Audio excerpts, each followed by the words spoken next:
আসসালামু আলাইকুম, কেমন আছেন সবাই? আশা করি সবাই ভালোই আছেন। হঠাৎ করে বাড়িতে বোন জামাই আসছে, এজন্য তাড়াহুড়া করে মুরগির মাংস রান্না করতেছি। একদিকে আমার বোন মুরগির মাংস কাটতেছে, আর এক বোনে হচ্ছে খাল পাকনা গিলা এগুলা বাছতেছে। বোন জামাই গেছিল রাস্তার দিকে একটু ঘোরার জন্য, একটা দোকান থেকে ঝালমুড়ি নিয়ে আসছে। ঝালমুড়িটা হয় কি দোকানে মাখানোর সাথে সাথে খাওয়া যায়, তাহলে ওইটা মশমশা থাকে। আমাদের যার যার জন্য আলাদা আলাদা করে পলিথিনে করে বাড়িতে নিয়ে আসছে। তা আমি বললাম আলাদা আলাদা একজন একটা পলিথিনে টুপলা দেওয়ার দরকার নেই, সবগুলো একসঙ্গে একটা প্লেটে ঢালা হোক, সেই জায়গা থেকে আমরা সবাই মিলে একসঙ্গে খাবো। তো দোকানের থেকে বাড়িতে মাখাই নিয়ে আসছে, এই জন্য একটু ওদাই গেছে। তাছাড়া ঝালমুড়ি মাখানোটা ভালোই ছিল। তো সবাই মিলে বসে এক প্লেটে বসে খাইতেছি। মা আবার এই জায়গা ছিল না, মাকে আবার আলাদা একটা বাটিতে করে দেওয়া হয়েছে, মা খায় নাই। সেইগুলো আমার ভাগ্নে আবার বসে বসে খাইছে। ও আবার এই ঝালমুড়িগুলো অনেক পছন্দ করে, ভাত খাইতে চায় না। তারপরে আর ভিডিও করতে পারিনি, ফোনে চার্জ ছিল না। রাতও অনেক হয়ে গেছে, এই জন্য আর ভিডিও করাও হয় নাই। তাড়াহুড়া করে রান্না করে ঘরে আসছি। সবার খাওয়া কিন্তু হয়ে গেছে, আমি আর আমার মেয়ে এখনও খাইনি। মেয়ে যেহেতু পড়তেছিল, মেয়েকে বলছিলাম খাওয়ার জন্য, ও বলছে যে পড়ার পরে খাবো। তা মেয়ে এখন বলতেছে খাবো না, এখন সে ঘুমাইতে চলে যেতেছে। রাত এখন 11:30 বাজে। তা আমি বসছি খাওয়ার জন্য, ভাত নিয়ে তো বসছি খাওয়ার জন্য। ভাত তোর পেটের ভিতর যাইতেছে না কেন জানি, অনেক ক্ষুধা লাগছিল। এখন ভাত নিয়ে বসছি, এখন আর ক্ষুধা নাই। তো মেয়েকে অনেক নিয়ারা করতেছি, খাইতেছে আর ডাকতেছি যে আয় আমি খাওয়াই দিব।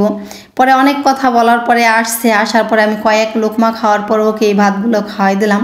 প্রথমে তো সে খাইতেই চাইছিল না, পরে সে ডাকাডাকি করে আনছি।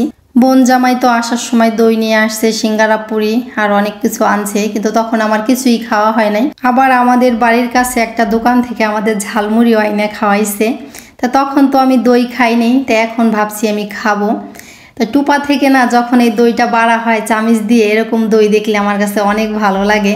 কেন জানি না দইটা কীরকম জানি আমার অনেক অনেক ভালো লাগে। আর খাইতেও দইটা অনেক ভালো ছিল, মানে মিষ্টি দই সব দিক দিয়ে পারফেক্ট ছিল, অনেক মজা ছিল দইটা। কিছু কিছু দোকানের দই কিন্তু একটু ভালো লাগে না, কিন্তু আজকের দইটা আমার কাছে অনেক ভালো লাগছে। এর ভিতরে একটা দোকান থেকে আমি ভাঙ্গা থেকে রসমালাই আনছি, রসমালাইটা অনেক ভালো ছিল। অনেক দিন আগে আমি একটা দোকান থেকে রসমালাই আনছি, এত মিষ্টি ছিল, মিষ্টি খাওয়া আমার মাথা ঘুরলে দেয় এরকম ছিল। এটা হচ্ছে তারপরের দিন সকালে সকালে ঘুম থেকে উঠে আশিপাশি কাজ সেরে মুখ হাত ধুয়ে ভাত চড়াই দিছি। আর এদিকে বাজার থেকে বড় একটা ব্রিকেট মাছ আনা হয়েছে, সেটাই আমার বোনকে বললাম কাইটে দেওয়ার জন্য। ও এদিকে মাছ কাটতেছে, আর আমি এদিকে রান্নাঘরে বেগুন দিয়ে মাছ দিয়ে ভাজবো, সেজন্য সেই বেগুনই কাটতেছি আর মশলা বাইটে নিব। তো ও তো সুন্দর করে মাছ ধুয়ে আইনে দিছে আমাকে, আর এদিকে আমি বেগুনও কাইটে নিছি। হলুদ লবণ দিয়ে এখন মাখাই, এখন ভাইজা নিব। গতকালকে রাতে যে মুরগির মাংস রান্না করা হয়েছিল, সেই মাংস অনেক আছে। তো সকালের জন্য ওই বেগুন আর মাছ ভাজলেই হয়ে যাবে, যেহেতু মাংসের তরকারি রয়েছে, পাতাকপি ভাজি আছে, বেগুন ভাজা কিন্তু আছে। এখন এই বেগুন ভাজলে তো আর সেই বেগুন ভাজা কেউ খাবেই না। তো যাই হোক, ওইটা মনে হয় ফেলানোই যাবে। তো মুরগির মাংস অনেক আছে দেখে সকালের জন্য মাছ ভাজবার বেগুনি ভাইজা মশলা দিয়ে নিব। মাছ বেগুন ভাইজা আমার মশলা দেওয়া হয়ে গেছে। এখন রান্নার লাস্টে দুধ জ্বালাই নিতেছি। দুধ জাল করে এখন চুলার উপর রাইখে দিব। রান্না করার পর আমি একটু এই বাড়ি আসছি, তা আমার সাথে প্রত্যুষও আসছে। প্রত্যুষ আইসে এই তো দোলনায় চড়তেছে এই বাড়ি। কতক্ষণ পর পর বলতেছে আমাকে পিছন থেকে ধাক্কা দেওয়া, আবার বলতেছে থামাও, আমার মাথা ঘুরাইতেছে।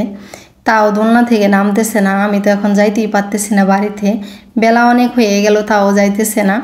পরে আর কী করার, তাদের ঘরের সামনে এই যে একটা সিঁড়ি বানানো, সেই জায়গা দিয়ে ও গড়াগড়ি করতেছে। পরে আমি ভয় ভীতি দেখাই বাড়ি নিয়ে চলে আসছি। তো আজকের মতো এই পর্যন্ত এই ভিডিও। সবাই ভালো থাকবেন, সুস্থ থাকবেন, আল্লাহ হাফেজ।